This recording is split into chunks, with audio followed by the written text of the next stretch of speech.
Olá, sejam bem-vindos a mais uma For Live. A For Live da semana hoje é em homenagem ao nosso Reinvente-se. Então tivemos ontem uma live sobre o mercado jurídico, esse novo mercado jurídico e o que os profissionais, precisam desenvolver, quais são as competências para estar nesse novo mercado. E hoje nós vamos falar das dificuldades e soluções no mercado jurídico, eu e a professora Luana Tomasi. Mas amanhã a gente tem a última live da semana, que vai ser sobre entrega e inovação na advocacia, que vai ser a professora Luana Tomasi com a professora Thaís Tumeleiro, todas professoras do nosso curso Reinvente-se. Sejam todos bem-vindos. Deixa eu trazer aqui, convidar a professora Luana para entrar. Sejam todos bem-vindos aqui. Já identifiquei. Olá, professora Luana. Olá, boa noite, gente. Boa noite. Tudo bem? Sejam bem-vindos. Esqueci de colocar o meu fone. Só um pouquinho. Deixa eu ver aqui se a gente coloca. Vamos lá. Pessoal, primeiro eu quero agradecer imensamente que todos vocês, todos não, né? Mas alguns que eu já identifiquei aqui que entraram, mandaram os seus questionamentos para nós, né? E a gente recebeu várias perguntinhas e a gente quer tentar, de certa forma, responder todas, né? Teve uma agora até de um ex-aluno muito querido que mandou agora, a última agora, nos 2 minutos antes da nossa live. Pessoal, o que a gente queria começar hoje aqui tratando da nossa live sobre mercado jurídico, quais são as dificuldades e possíveis soluções? O que eu e a professora Luana a gente gostaria de trazer? Primeiro, falar sobre a faculdade. A gente trouxe na live de ontem, para quem quiser olhar, está no nosso GTV, a gente trouxe a questão que como que o advogado, né, o bacharel em Direito sai da faculdade, né? Ele sai meio frustrado, né? Ele sai frustrado. Ele sai da faculdade, ele se depara com o primeiro obstáculo, né? Ele fica com medo, eu não estou preparado para advogar. E eu acho que isso é uma sensação comum. Eu acho que todo mundo sai da faculdade com essa sensação de vazio. Mas será que o erro da faculdade... Não, o erro não é da faculdade, né? A faculdade, ela te promete o conhecimento técnico. Ontem a gente diferenciou ainda as hard skills das soft skills. Às vezes a gente vai precisar desenvolver novas competências que não estão no plano da faculdade, quando você faz lá o seu contrato, né? Você vai ter direito civil, processo civil, direito penal, processo penal, mas você não vai ter uma aula sobre como prospectar cliente, né? Não vai ter uma aula, né, sobre como se portar, às vezes, desenvolver essas habilidades, trabalhar em equipe, né? A gente gostaria que tudo isso como fosse liderar. Sim. Então, tem várias questões que as faculdades, elas te trazem um bom conhecimento técnico. Se você estudou dentro da faculdade, se dedicou, você está pronto, você tem esse conhecimento, mas você vai precisar de um pouquinho a mais. E esse pouquinho a mais é o que a gente falou, que tem uma expressão da Luana que eu adorei, que você tem que ser sempre formando. Você não está formada. Que você vai ter que estar sempre estudando, sempre se aperfeiçoando. E também... E conviver com esse sentimento, né? É a coisa do lifelong learning, né? E tudo bem, né? E ao invés da gente pensar que saco, então eu vou ter que estudar para sempre. Amor, tu vai ter que estudar para sempre, né? Incorporar isso realmente como um estilo de vida. Eu acho que tem muito dessa sensação de estar crescendo, de estar evoluindo, na coisa da gente permanecer estudando, né? Não, é tão gostoso aprender, é tão bom estudar, é tão bom ler um livro novo, da nossa área ou não, aprender algo novo. Tudo isso é gratificante, aprender um esporte novo, conhecer um restaurante novo. Acho que a gente está sempre fazer uma viagem, conhecer novas culturas, tudo isso agrega para nós, né? E eu acho que o lifelong learning, eu acho que é bem aberto, porque quando nós aprendemos, a gente pode utilizar a nossa profissão de certa forma. Eu acho que é isso que tu falasse, que é o obstáculo, o primeiro grande obstáculo, porque o aluno de direito, né, o aluno da graduação em direito, ele fica muito focado em aprender o direito só, né? Dificilmente a gente conversa com um aluno que está aí estudando outras questões, né? Desenvolvimento pessoal, profissional, administração, justamente para complementar esse repertório todo intelectual e profissional, né? Que será necessário. Então, a administração não é só para empresas, né? A administração pode ser para a tua vida, né? Saber técnicas de ser mais produtivo, saber gerenciar. De projetos, né? Ele fica muito focado só no direito e quando ele sai da faculdade, ele vê que nem a advocacia é só o direito, que dirá a vida. E aí faltam para ele uma série de outras habilidades, competências que realmente não é a faculdade, infelizmente, que vai te trazer. Talvez em algum momento dessa construção do ensino jurídico a gente passe por realmente ter uma oferta muito mais vinculada ao desenvolvimento dessas soft skills do que propriamente do conhecimento técnico. Mas a gente ainda não chegou lá, né? Um ponto que a gente trouxe aqui nós tivemos uma seguidora que trouxe a falta de experiência como um grande desafio, né? Eu acho que isso tem muita relação com essa falta de experiência, essa falta de confiança tem a ver realmente com a falta de experiência. Então, são dois pontos que eu acho que a gente tinha que tratar aqui. Eu sei que a gente pode tratar até de maneira diversa. Mas a falta de experiência, né? A gente estava, eu e a Luana, a gente estava conversando hoje à tarde, a gente estava rindo tem a TV, ela viu que viu um meme. Conta do meme, Luana. Eu recebi essa semana um meme que falava assim, era um anúncio de jornal, falava vaga para jovem advogado. Formado com especialização, inglês fluente, experiência de tantos anos, valor, né, salário, R$700. Porque como é que você vai ser jovem advogado? Ou seja, você está começando, recém-formado, provavelmente, mas você tem que ter anos de experiência, já tem que ter uma pós, ou pelo menos está cursando, experiência naquela área.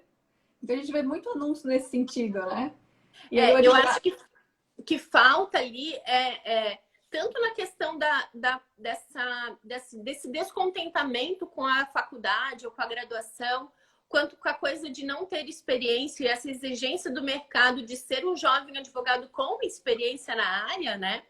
Que é quase uma incoerência, né? Uma coisa pressupõe não ter a outra, né?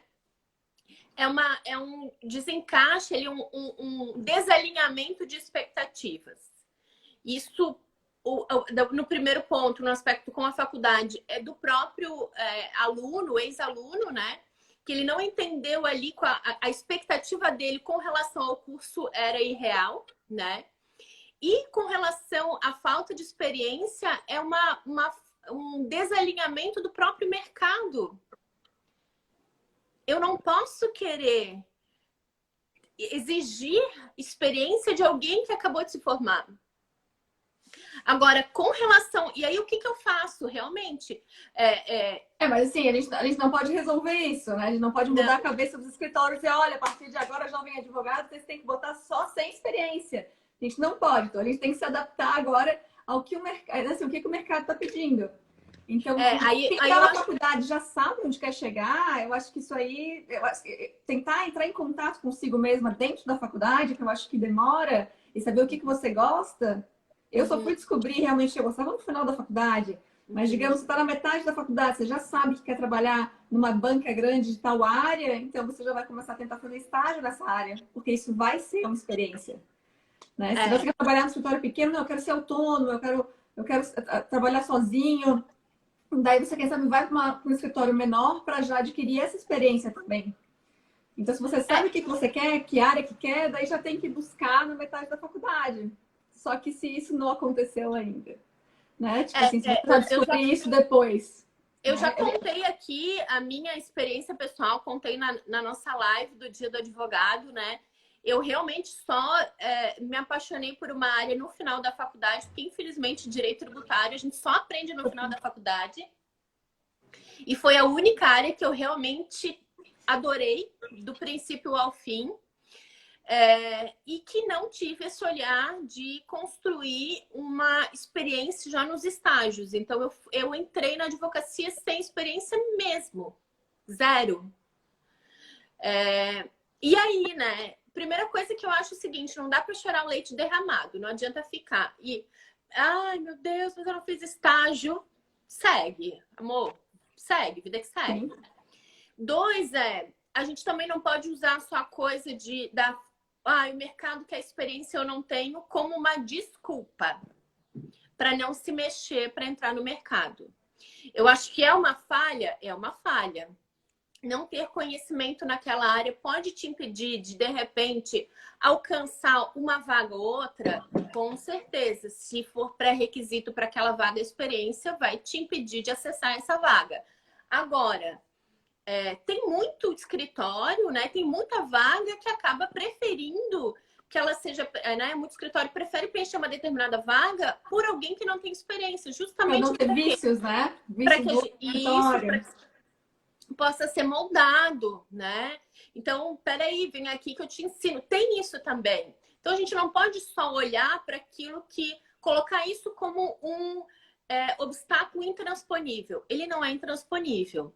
Tem muita gente que pensa na possibilidade de fazer um estágio para graduados, se isso for possível, né? Se oferecer para trabalhar gratuitamente com alguém para adquirir experiência.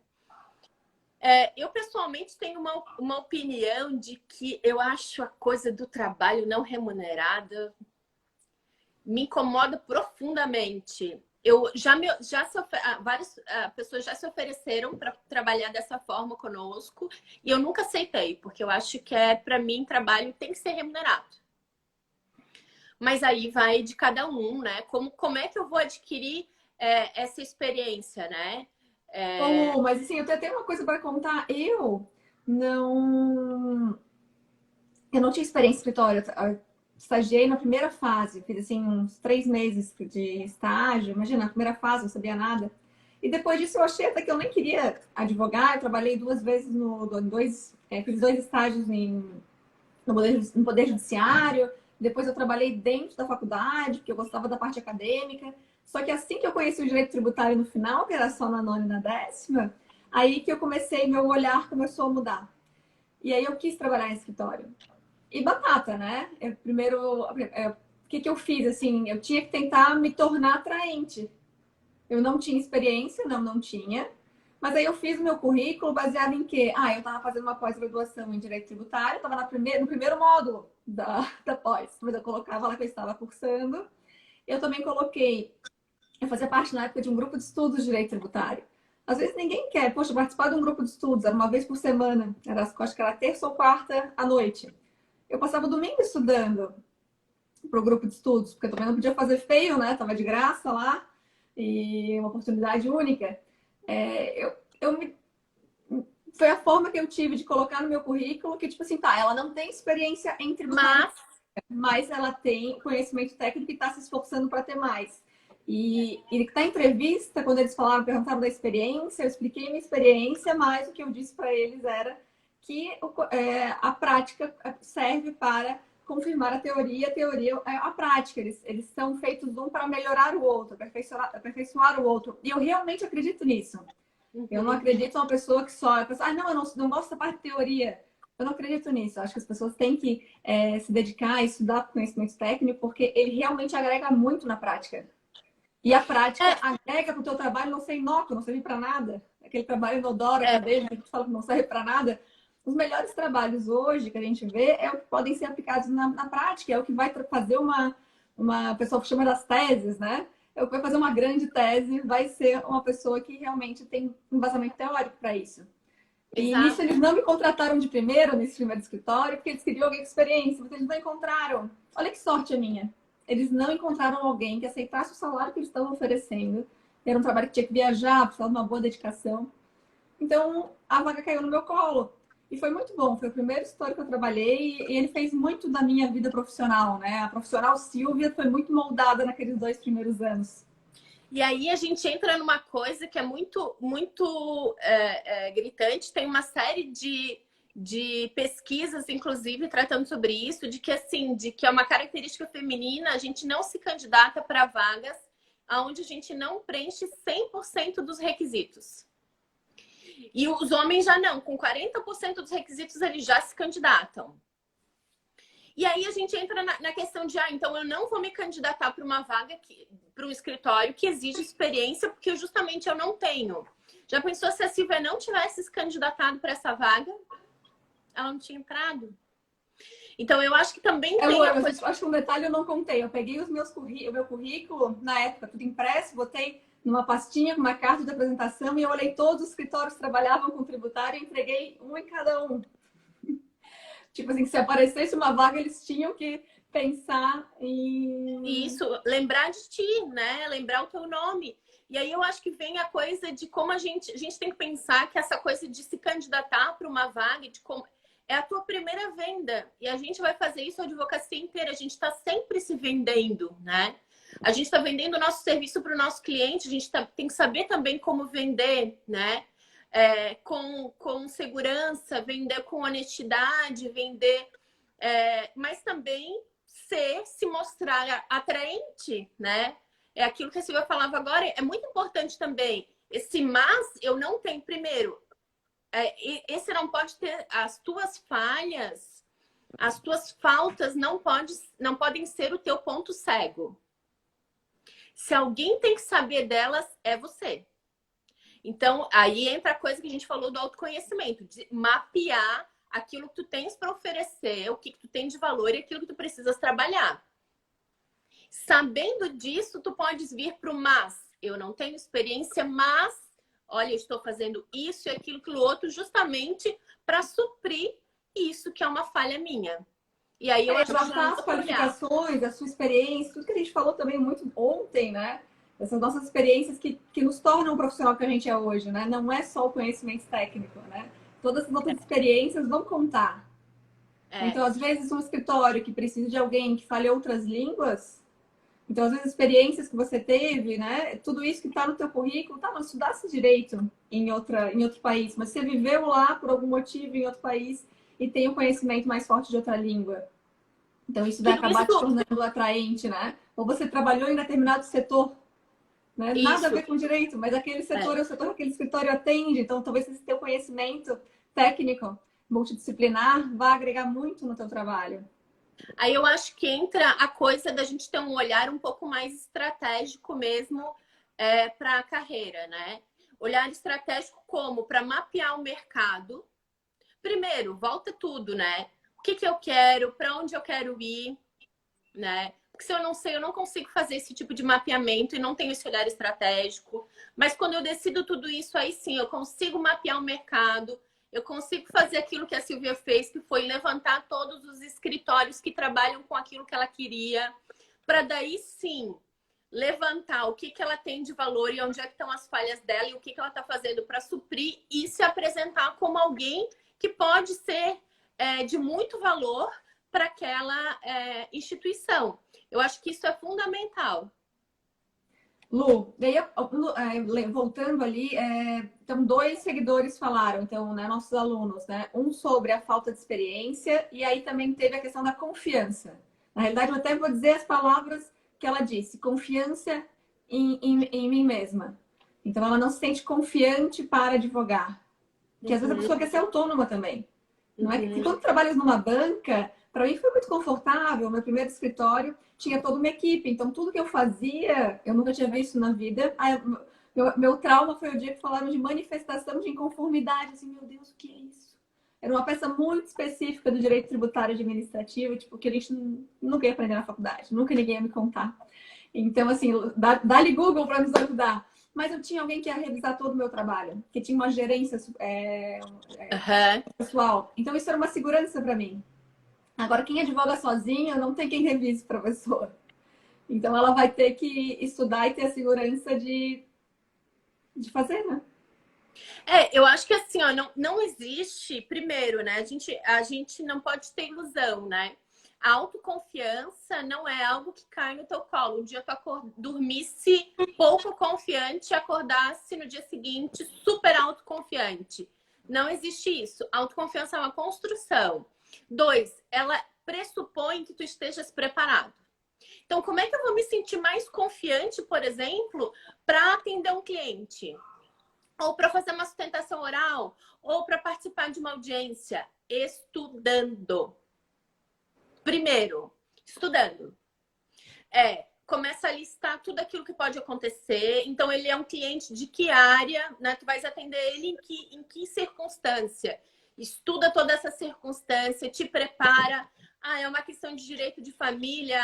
Ele tá com um problema com, sei lá, um divórcio. Estuda tudo, qual é o procedimento, quais são as matérias que podem estar envolvidas. Se prepara para aquele momento. Eu acho que quanto mais preparada a gente tá, mais confiante. Esse é um ponto, né? 2, tem coisa que a gente só vai adquirindo fazendo. Então, quanto mais eu faço, quanto mais audiências eu fiz, muito mais confiante eu fiquei de estar naquele lugar. Quanto mais sustentações orais eu fiz, muito mais confiante, né? É como quando a gente vai dar uma aula pela primeira vez. Dá um frio na barriga maior, né? E aí também saber que esse friozinho na barriga, ele acontece. E também é uma coisa boa, né? E o frio da barriga é positivo. Isso mostra que você vai estar responsável e atento, né? Porque se você já faz, né, tipo, com o pé nas costas, já não te desafia mais. E às vezes você não vai fazer com tanta atenção. Agora buscar realmente se trabalhar para se colocar nesse lugar de mais confiança no seu próprio taco, sabe? Eu acho que é um trabalho, é uma construção, tá? É uma construção. Aí vem a história do autoconhecimento de novo, né? Eu acho que é a base de tudo, é a gente se conhecer e saber quais são nossos pontos fortes e fracos, onde é que eu tenho que estudar mais. E o treino, né? Porque às vezes o treino pode ser simulado, então vai ser um problema de uma audiência, uma sustentação oral. O espelho pode nos ajudar muito, né? Muito. Simular, é fazer roteiro, é levar por escrito, evitar ao máximo o improviso. Quando a gente não sabe o que fazer, evita ao máximo o improviso. É levar tudo realmente preparado, documentado, ter aonde recorrer naquele momento. Eu acho que isso tudo é muito relevante. 2, não ter medo de não saber. Que às vezes a gente não sabe mesmo, e aí é dizer que aquela questão específica tu não sabes, vai procurar e aí retorna. Não dá um passo maior que a perna.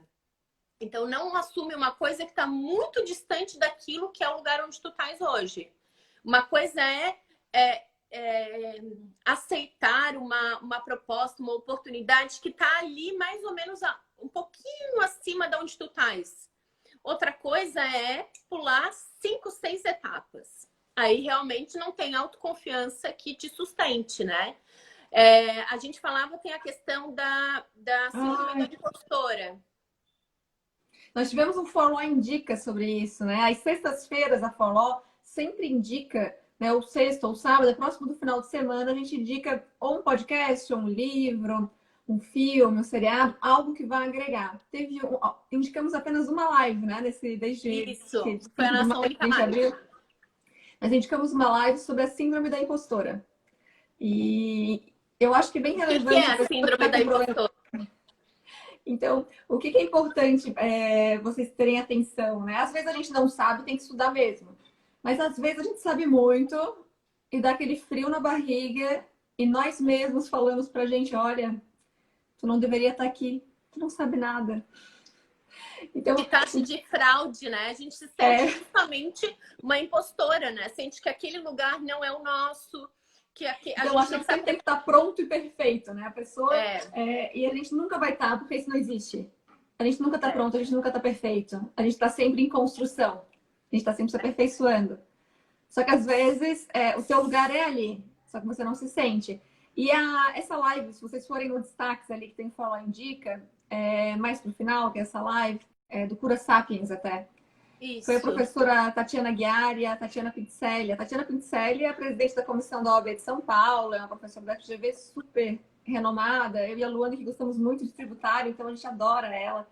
E quando ela falou da síndrome da impostora, dizendo que ela sentia aquilo, é um abraço na alma. Então a gente indica aí a live esse Falou Indica.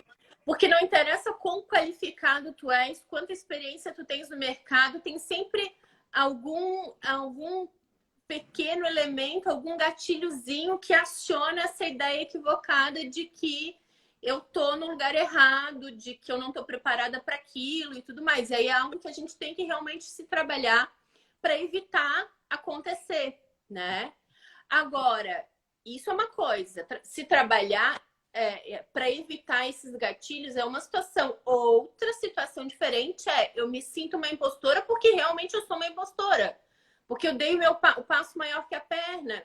Porque eu não me preparei adequadamente para estar naquele lugar. E aí, o que fazer? Se prepare. Aí, corra atrás, vai estudar. Aí não é uma questão, gente, meramente de confiança, de autoconfiança. É uma questão realmente de falta de preparação, de conhecimento. Então, a gente tem que saber da existência da síndrome para evitar cair nela, mas também entender que muitas vezes pode não ser nada disso. Pode ser ter dado um passo maior que a perna. E aí a gente tem que cuidar. Eu gosto muito da gente ter sempre essa preocupação, principalmente quando a gente começa a advogar e começa a atender o cliente. No afã de querer muito fechar, né? Porque a gente está começando, a gente quer captar, quer fechar um contrato, né? A gente também está precisando de dinheiro, tem boleto para pagar e tudo mais. Nesse afã de querer logo fechar isso, a gente pode dar um passo maior que a perna, prometer algo que tu não podes cumprir, assumir uma demanda que tu não tens conhecimento para fazer. E isso é muito sério. Então, é muito melhor começar devagarinho e se estabilizando na carreira do que dar um passo muito grande, tá? Porque quando a gente dá um passo muito maior do que a nossa perna, nesse sentido que eu tô falando, certo? A gente corre o sério risco de se queimar para sempre. Lembrando que a nossa profissão é uma profissão 100% pautada na credibilidade. Então, é muito importante isso. Num momento que eu me queimo, que eu sou taxada de advogada falastrona, né? Que promete o que dá o passo maior que a perna, que vende o que não pode cumprir, que assume coisas que não dá conta, eu me queimo no mercado e aí é algo muito difícil de descolar da minha imagem. A gente vive muito de credibilidade. Então, eu sou do princípio de que mais vale ir caminhando a passos curtos, porém.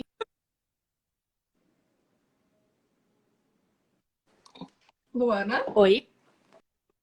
deu uma travada aqui. Tá todo mundo ouvindo a gente? Foi?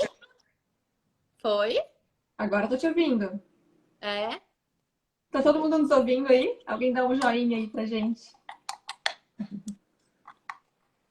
Sim. Sim, então vamos continuar. Para mim tá parecendo normal aqui. Estamos conectadas, pelo menos eu e tu. Qualquer coisa a gente conversa. Vamos Obrigada, lá, nosso Ana. próximo. Obrigada, Ana. Qual Obrigada, é Bela. qual é o nosso próximo Heloísa e Larissa, desafio? obrigada. Oi? E qual é o nosso próximo desafio? Qual é o O próximo nosso próximo obstáculo? desafio. Opa, o marido entrou, vamos acenar para ele aqui. Pessoal, a nossa próxima pergunta aqui tem a relação. Eles perguntam assim: como que eu defino a área que eu vou atuar? Bem, que primeiro eu já queria até fazer um comentário, né? Quando a gente começa, principalmente com autônomo, a gente não tem muito o que escolher, né? Você vai fazer o que tiver, né? Que é o famoso clínico geral, né? De toda forma, antes de passar aqui para conversar com a aluna sobre isso, nós temos um IGTV, tá nos nossos IGTVs ali, que o nome desse IGTV é Ser Generalista ou Nichar. Então, a Luana falou super bem sobre isso. É um GTV que vale a pena. Então, quem está com essa dúvida, assim, de qual área eu tenho que atuar e qual, né, assim, se eu vou ser generalista ou vou nichar, de toda forma, eu já adianto que às vezes quando a gente está começando, a gente não tem muito essa oportunidade, né? De poder escolher. Eu acho que a gente tem que saber que tem dois cenários, né, gente? Sempre, né? Quando a gente fala de planejamento de carreira, pense, faça isso de forma muito mais estratégica e tudo mais, a gente está falando de uma possibilidade. Agora, existe a situação onde eu não posso planejar nada. Eu tenho que trabalhar para pagar minhas contas. Isso é a vida, né? Isso quer dizer que eu tenho que abandonar todo o resto? Não. Tu vais pagando as contas e concomitantemente tu vais traçando teu plano. Os teus planos justamente para chegar num dado momento onde tu consigas fazer essa transição. É assim? A gente vai trabalhando com aquilo que a gente tem. Eu confesso que eu tive sorte, eu gostei do tributário e aí eu fui atrás e isso aconteceu para mim. Mas na pós que eu fazia, que na época eu fazia a pós do IBET, a maioria das pessoas que faziam pós comigo, ou não quem trabalhava com tributário era quem era da fazenda, ou era quem gostaria de trabalhar com tributário. Porque é difícil tu abrir uma porta, uma portinha e começar a atuar no direito tributário, que é um ramo, né? Que geralmente são grandes bancas, né? Então, mas a gente tem que pensar no que a gente gosta para conseguir atuar, claro, e tentar focar, como a gente falou ontem, né? Eu estou aqui, quero chegar ali, onde eu tenho que passar, eu tenho que ter uma pós, eu tenho que entrar na comissão da OAB, eu tenho que começar a pensar como é que eu vou ter mais visibilidade na área, e assim vai, eu vou tentar participar de alguns eventos nessas associações, tudo para tentar entrar nessa área e estudar muito, para quando tu tiver a oportunidade de falar com o cliente dessa área, que tu consiga se vender, né? Porque a gente está sempre aí, está sempre se vendendo. Eu já tive muito a conversa de fulano, agora chegou a hora, tu tens que escolher uma área. E já escutei muito assim, Luana, escolhe uma área para mim. Exatamente a pergunta dela, o que ela gostaria que a gente respondesse com o obstáculo é escolher justamente uma área. Ela queria que a gente dissesse, olha, tá bombando a área de proteção de dados. Pegue ela para ti, mas não é assim que acontece. Então, o que eu acho que serve, que nos ajuda? Primeiro, saber que nem todo mundo precisa se especializar, que a depender da praça onde tu estás, né, do mercado, tu pode ser um generalista. A gente falou há pouco em algum post da Forlaw sobre os perfis profissionais, e hoje se fala muito desse perfil do profissional T, que é o sujeito que conhece muito de várias coisas, mas ele escolhe uma para se aprofundar. É importante que um advogado tenha essa noção de várias áreas mesmo. Eu acho que a gente não ficar bitolado é uma característica positiva, porque o direito conversa muito, né? Uma área conversa muito com a outra, então a gente ter uma noção do todo é muito importante. Agora, no momento de escolher, se tu achas que é um momento que é importante que tu escolhas uma área, eu acho que o primeiro aspecto é qual é a tua área de interesse verdadeiro e genuíno. Luana, eu não tenho. Eu não gosto de nada. Ou eu gosto de várias coisas. Como é que eu sei qual delas escolher? Aí, gente, ler um livro, pesquisar um pouco mais, ir se colocando em contato com aquela determinada área para ver se realmente desperta em ti um interesse um pouco mais constante, né? A ponto de virar uma paixão como eu e a Silvia temos pelas nossas áreas, né? Esse é um aspecto. Eu acho que tem muito a ver com o que tu conhece mais. Tudo que tu conheces mais, tu estudas mais, tu acaba tendo uma certa afinidade. Só que às vezes a gente não dá nem a chance, não gosto de trabalhista, não gosto de penal, então eu nem vou olhar, daí tu não dá a chance de se apaixonar por aquela matéria. Mas a gente tem que estudar para começar a gostar. Ter mais conhecimento, né? Eu não acredito. Eu nunca acredito nessa coisa de assim, ó, fulano vai trabalhar com... Muita gente falava isso, né? Vai trabalhar com tributário, porque é tributário que dá dinheiro. Escolher uma área porque tu achas que essa é uma área que pode ser próspera, né? Isso para mim assim, algo fadado ao fracasso, tu vai ser infeliz, se tu não tiver afinidade com aquilo, não rola. Mas também a gente tem que estar atento ao mercado. Então, assim, de que me adiantaria eu, Luana, que moro aqui, né? Trabalho em Florianópolis, moro em Florianópolis, pretendo ficar por aqui, me interessar em aprofundar o meu estudo em temáticas que envolvam o agronegócio. percebe que o meu nicho de atuação aqui ficaria muito reduzido, porque afinal o negócio não está perto de mim. Então, eu acho que a gente também tem que ter esse olhar, né? Eu vou escolher algo que é muito específico, aí eu tenho que estar num lugar que me propicie desenvolver essa área, né? De que me adianta, né? Eu tenho que ter... Afinal, gente, a gente tem que ter cliente para isso, né? Uma das questões que trouxeram aqui no nas dúvidas envolvia vários pontos, né? Falou assim que iniciar sem ter familiares na carreira, né? E aí falou assim do problema de adquirir know-how e também dos clientes, né? A questão dos clientes é que a gente vai tratar um pouquinho mais adiante. Mas aí esse negócio do know-how vem a questão da experiência e ter a questão dos familiares na carreira. O que passou pela minha cabeça quando eu vi essa dificuldade apontada pelo nosso aluno, ex-aluno, que já está advogado, está super bem já. Fico super orgulhosa de ver as postagens quando eles estão já atuando na área. Bem, os familiares, quando eles estão da área do direito, óbvio que deve ajudar de certa forma, né? Eu não tive isso. De toda forma, às vezes você tem contatos e familiares com determinadas áreas de negócio. E essa vai ser uma área que você talvez possa ter um contato fazer o contato do direito com essa área. Então, a Laura também falou agora do agronegócio. Então, e se os meus familiares têm relação com o agronegócio? Né? Óbvio que aí teria que se mudar, né? Não esse aqui. Então, talvez aproveitar essas oportunidades, né? Eu vou te dizer que, claro, tu ter familiares naquela área, né, do direito, né? Isso é uma coisa que ainda acontece bastante, né? Já foi mais, né? Mas ainda acontece bastante, essa coisa de quase que o sujeito herda, né? O cliente, né? E a credibilidade do pai, do avô, do tio e tudo mais, né? Acho que isso já foi um pouco mais determinante. Hoje em dia eu já não vejo mais tanto.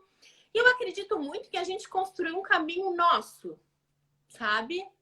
Então, às vezes, o que pode ser uma coisa muito positiva, que é que tu tem familiares, tu tem um legado para prosseguir, né? Também pode ser um peso, né? Para muita gente acaba sendo um peso, assim, de ter que carregar tudo aquilo. Eu acredito muito em a gente construir um caminho nosso. Acredito 100% nisso. Acho que é super possível. Então, foi-se o tempo que a gente tinha que escolher o direito, porque se a gente tinha outras referências familiares, acho que cada vez mais esse tipo de coisa, assim, está reduzindo. Eu não tinha nenhum advogado na minha família. E pode ser. Então, aqui a Alessandra está colocando que pode ser um fator limitante. Pode ser um fator bem limitante. Porque pode haver, inclusive, uma pressão familiar para que esse sujeito exerça a advocacia da forma como sempre se fez. E aí vem um cara ultra revolucionário, alguém super para frente, inovador, e aí fica ali limitado por aquele legado, aquela herança, né? Para trazer. Então, eu acho que isso não é um obstáculo. Eu não veria isso, não ter na família alguém no direito já, abrindo o caminho, não acho que seja propriamente um obstáculo para a advocacia. Bem, uma pergunta que veio recorrente, na realidade veio duas vezes, tá? Veio a questão perguntada de forma diferente, mas assim, é a história do como cobrar. Primeiro assim, o como cobrar, se tem alguma técnica, mas perguntar assim, como é que eu consigo saber quanto cobrar? Uhum. Então aqui, essa questão da cobrança, de definir quanto que vale o meu serviço, é muito difícil, né? Das coisas mais importantes, né? Das coisas mais importantes. Eu acho que tem duas coisas. Primeiro, a tua dificuldade pode ser precificar o teu serviço. E aí, precificação. Bom, a gente tem como referência a tabela da ordem, exatamente. Ali é um balizador, né, de referência. Dois, com a tua experiência, como cobrar de familiares. Ah, meu amor. Isso é mais difícil ainda, mas tem que cobrar, senão... Tem que cobrar. Tem que cobrar. A tabela da ordem é um balizador, depois a experiência vai te mostrando né? Tu vais conseguindo verificar mais ou menos como cobrar. A tua cobrança tem muito a ver com o trabalho executado. Eu Quando a acho que tem gente a ver começa, também saber o teu valor hora-aula. Hora-aula, já tá falando de aula. O teu valor por hora de para trabalho. trabalhada, Quanto né? é o teu valor por hora? E às vezes a gente Eu não acho tem que essa noção. Por não, isso quando a também tem gente formas começa, de a gente não controlar tem. quanto que tu usa de horas para cada trabalho, para tu poderes fazer esse cálculo, assim. Óbvio que tu vai ter que fazer Exato. mentalmente, tá fechando o contrato, olha, para fazer essa ação eu preciso de tanto, tanto, tanto, e te ajuda a moldar o teu contrato, e aí tu faz uma perspectiva de horas.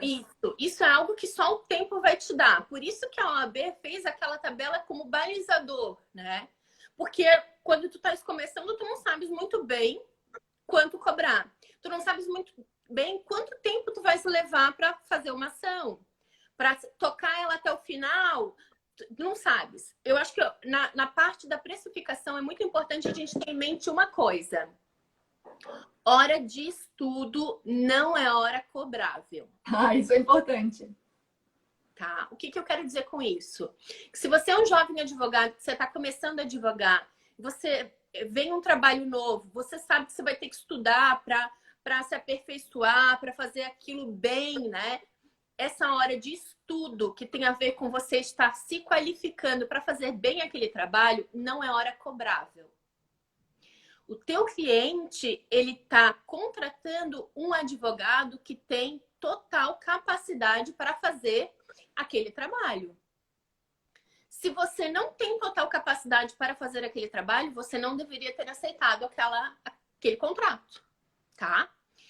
Mas, então, bom, a primeira coisa é separar o que é hora de estudo de hora de trabalho. As horas de trabalho são horas cobráveis, essas sim.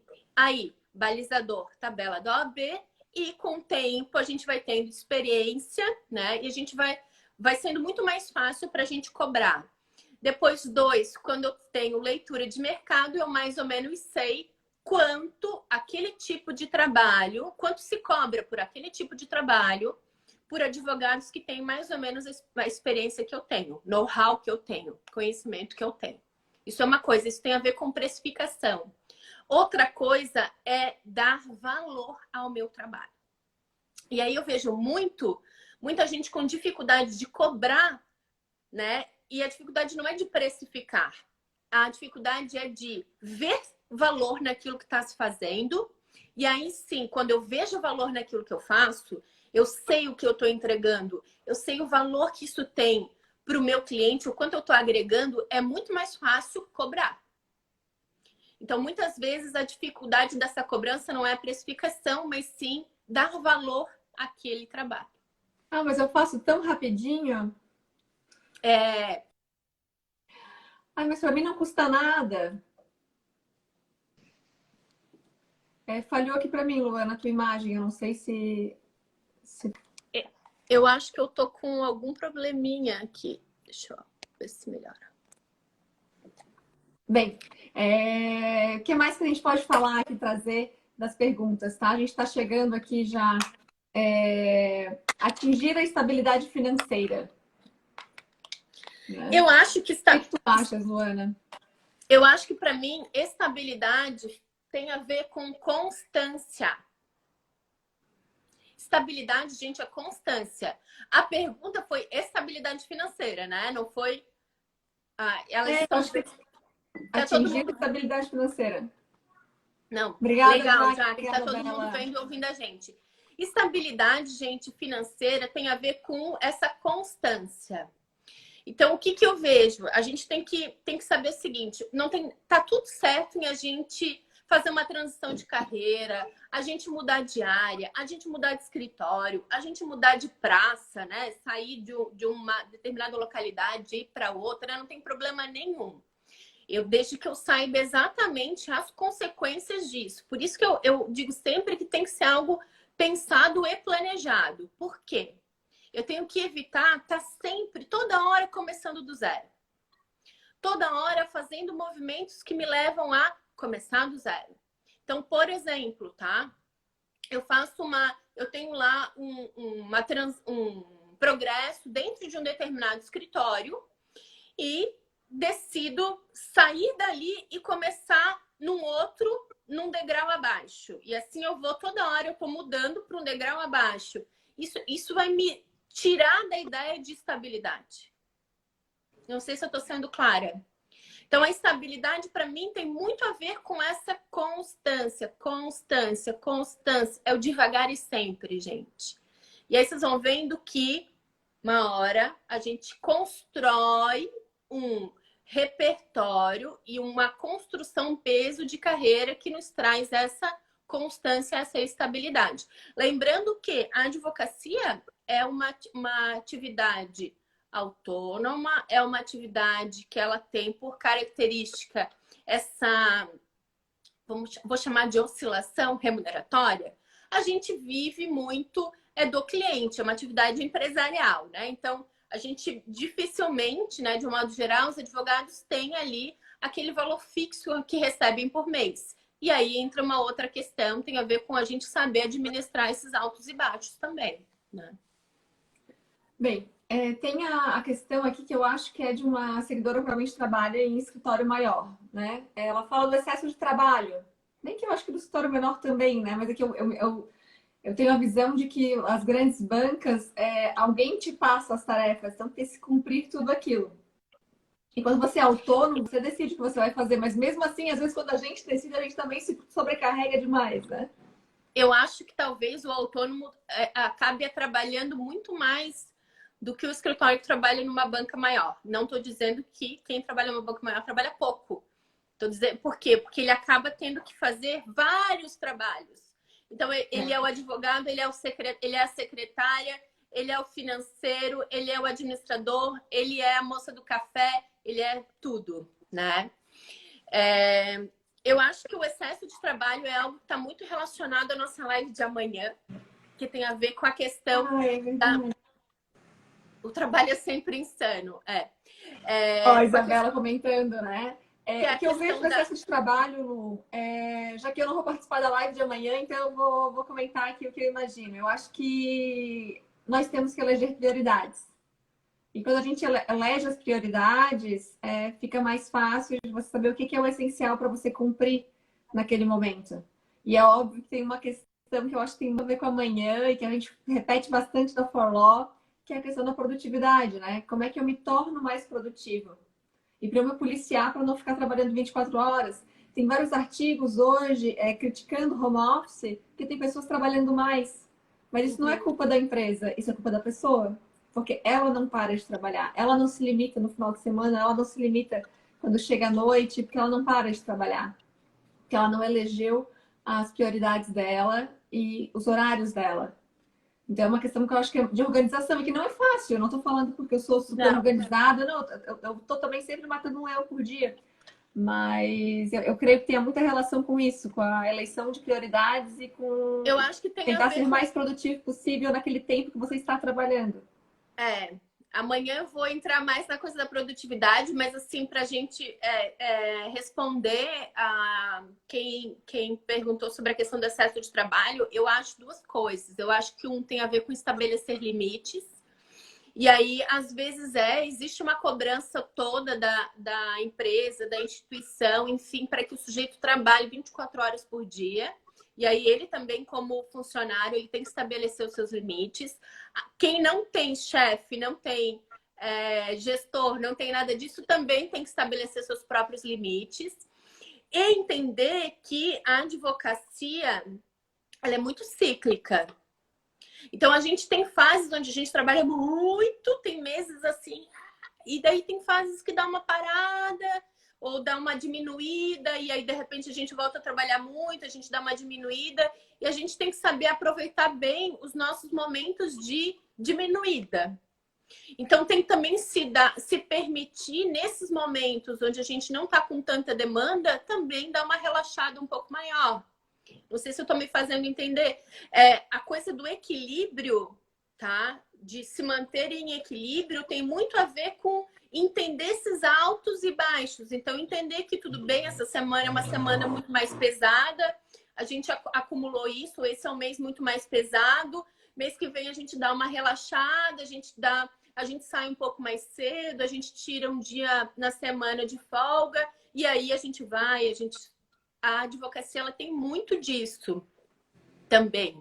A gente tem uma demanda que não é a gente que impõe, que é a demanda que vem do judiciário, né? Então, às vezes, a gente tem aquela semana de publicação lá em cima. E aí a gente sabe que nas semanas seguintes é muito trabalho, de repente a gente tem um pouco menos. Então, a gente também tem que saber administrar. Eu acho que isso é uma questão, falando agora para os jovens advogados, tá? Não se apavorem.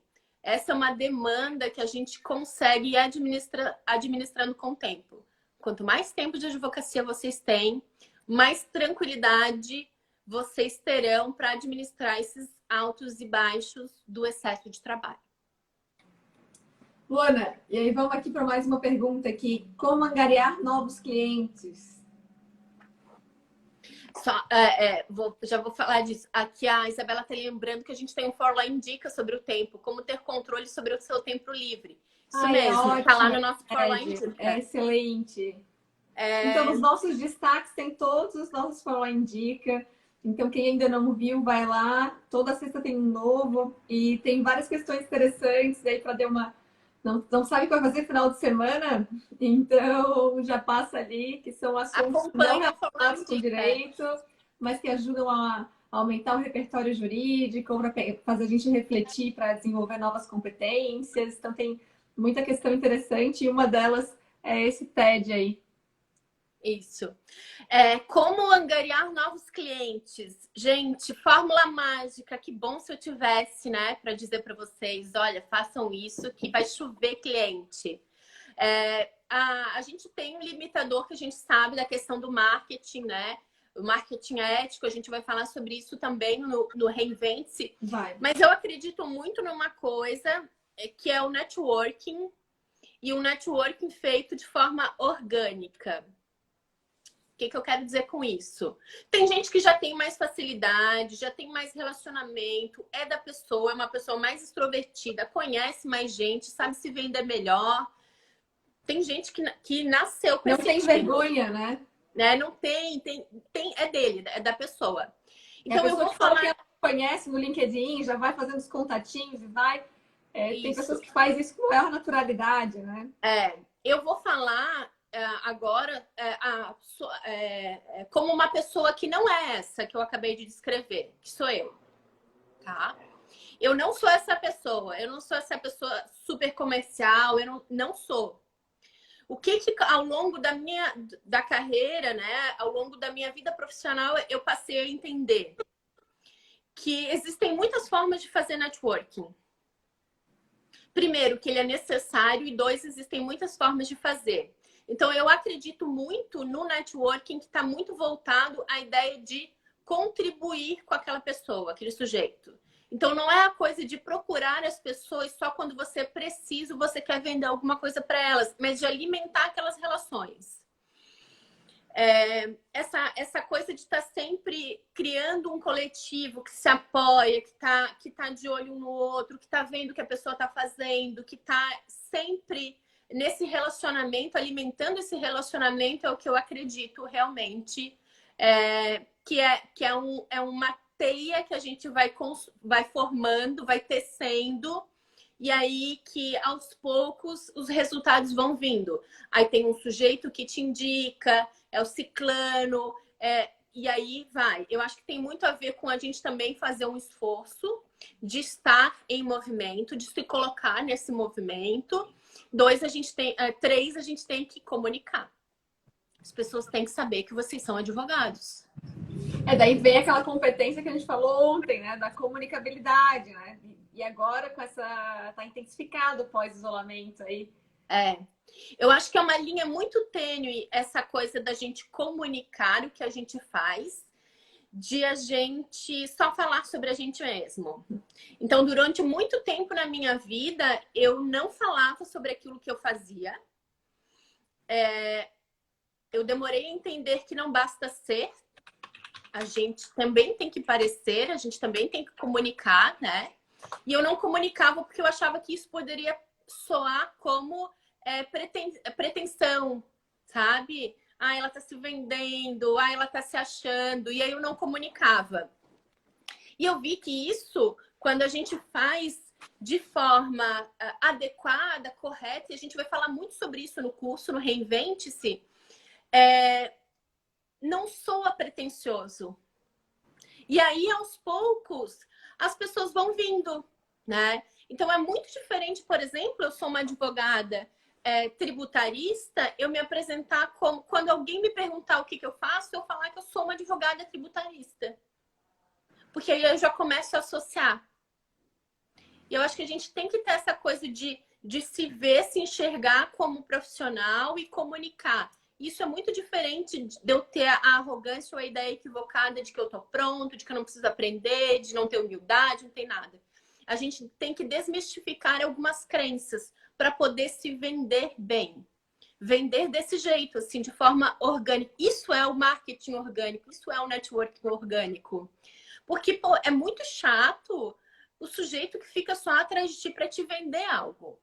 E tem pessoas que acontece isso, né? Elas te ligam e tu pensa assim, ai meu Deus, né? O que será que vai me oferecer hoje, né? Ou o que vai pedir, né? Porque a pessoa nunca liga para manter uma relação, e sim para pedir alguma coisa, para te oferecer alguma coisa para vender.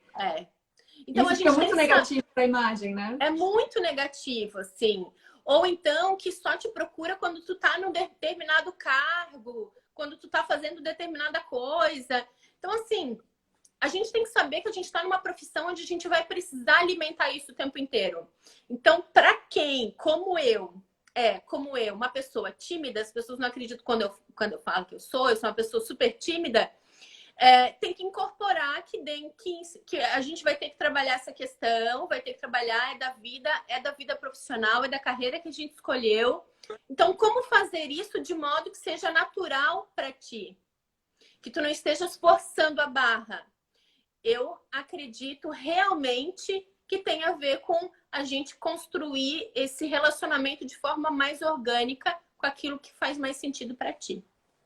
E tudo faz isso na construção da carreira, né? E dessa importância da gente poder saber se inserir nesse mercado novo, quais competências a gente tem que desenvolver, que entre elas é saber fazer esse networking, né? É saber se comunicar, né?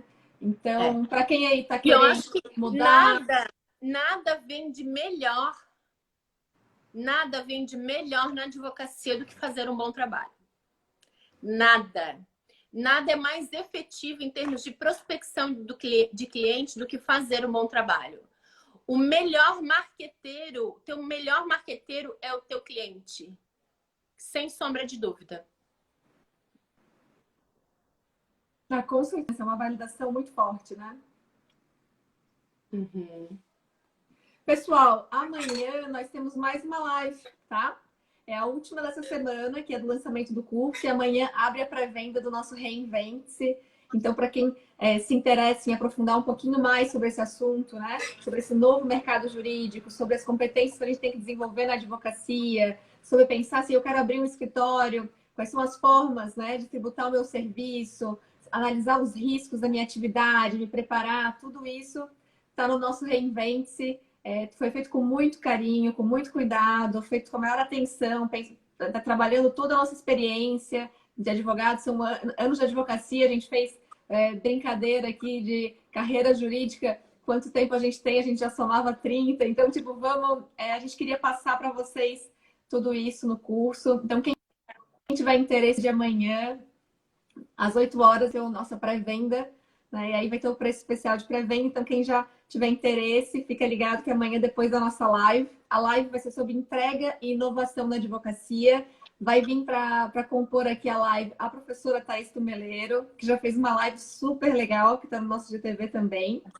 E, né, a nossa diva aí, a professora Luana, né? E vocês estão cansados de me ver. Eu quero aproveitando falar do curso e fazer um gancho com o que a gente estava falando sobre prospecção. É o seguinte, tu quer uma boa forma de prospectar clientes? Para de olhar o teu colega, o colega advogado como um concorrente e começa a olhar para ele como um parceiro. Por quê? Porque vocês vão se complementando nessas parcerias. Então, eu sou da área de direito, eu sou da área tributária. Meu cliente precisa de alguém da área de direito de família. Eu vou indicar quem? Um inimigo, gente? Não vou indicar quem? Quem é do meu relacionamento, quem eu conheço, que eu sei que é sério, que faz um bom trabalho, né? E essas parcerias ali são muito importantes. Então, quando a gente para de olhar para o nosso colega como um concorrente inimigo e a gente passa a olhar para ele realmente como uma possível fonte de prospecção de clientes, a gente já começa a ampliar a nossa visão, tá? Quero convidar vocês para a nossa live de amanhã. E mais, quero convidar vocês para conhecer o nosso curso Reinvente-se. É para todo mundo que está querendo